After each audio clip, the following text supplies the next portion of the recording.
Hello, it's Nicko with Food Cravings, and today we're making crab cakes. While many folk had been using crab in their recipes, combining the meat with spices and breadcrumbs or crackers, the term crab cake was first coined by Cosby Gage in the 1930s. Little did we know that almost 40 years later, sometime during the late 70s, when fear of frying started to afflict health-conscious diners, the broiled crab cake appeared in Craig Claiborne's New York Times cookbook. We're going to start with a bowl of already peeled and cracked crab meat. To that we'll add some mayonnaise. Here's a pro tip. You can use either lump crab meat or freshly cracked, only it's going to be a bit more labor intensive, but worth it. Next, we'll add some mustard, and for this you could use any type of mustard you like.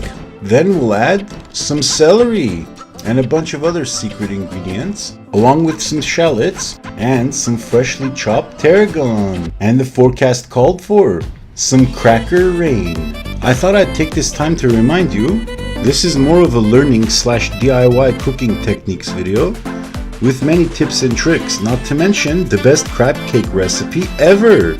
But anyway, once the crackers were finished falling, I decided to give this a stir to combine. Once all of the vegetables and crackers were combined, I dropped in some egg yolks, maybe even 2. And what this will do is help the crackers and the rest of the mixture bind together. So I gave that a stir to incorporate evenly, making sure to scrape the sides of the bowl as well. And here's a pro tip: if your crackers are lumpy like mine, you might want to just mash it a little while I add some capers. While these are purely optional, it does really add a great taste. Next, I drizzled in some lemon and a bit of dried thyme. And my not so secret ingredient, you guessed it, a little light soy sauce. And I found that this enhances the flavor, it just brightens things up a bit. So trust me, you'll want to add it, like I did here. Shortly thereafter, I decided, just by looking at it, that it needed some breadcrumbs. So I added in the panko. Next, it was time to give this a stir to combine.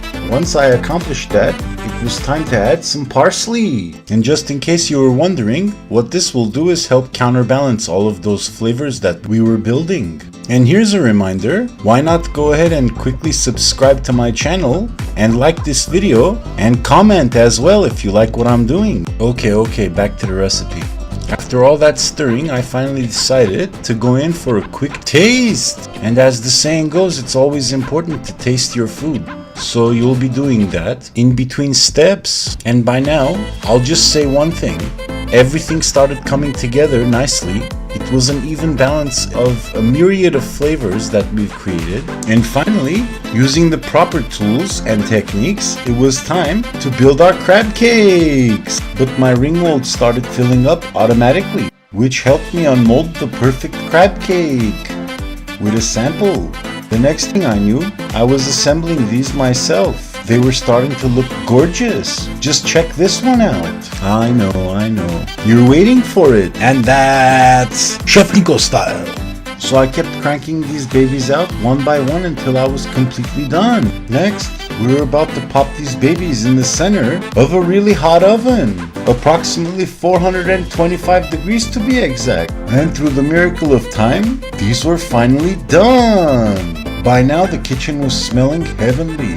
And I know what you're thinking, you want to go ahead and dig right in. But the good news is, you can't! Unless of course you want to burn yourself to the 5th degree, then go ahead. So I strongly suggest you wait about 10 to 20 minutes before trying any. Then again, I took the time to make the dipping sauce, which I placed ever so gently underneath in the form of a swipe. And not to worry, I'll discuss the preparation of the sauce in greater detail on the blog post. All I'm gonna say for now is the sauce really isn't that much of a secret. And lo and behold, our crab cake finally showed up on the plate, complete with its own garnish and lemons. So while preparing myself to go in for a taste, I grabbed one and made it rain. And I took my trusty fork, which luckily I had on hand, and took a piece out, with some sauce underneath of course. At first bite, I was greeted with the savoriness of the crab meat and slight nuttiness of breadcrumbs and crackers we added, while the hint of tanginess was amplified as a result of adding the lemon and capers with sweet notes of tarragon. Now you can dazzle your family and friends with this tasty yet easy DIY crab cakes recipe that's perfect for any occasion as a delicious appetizer or side dish. I hope you've enjoyed my recipe for what I consider the easiest, best tasting crab cakes ever. For ingredient amounts and more info, please visit www.chefnicko.blogspot.com. Thank you, bon appetit, enjoy, and I'll see you in my next video recipe.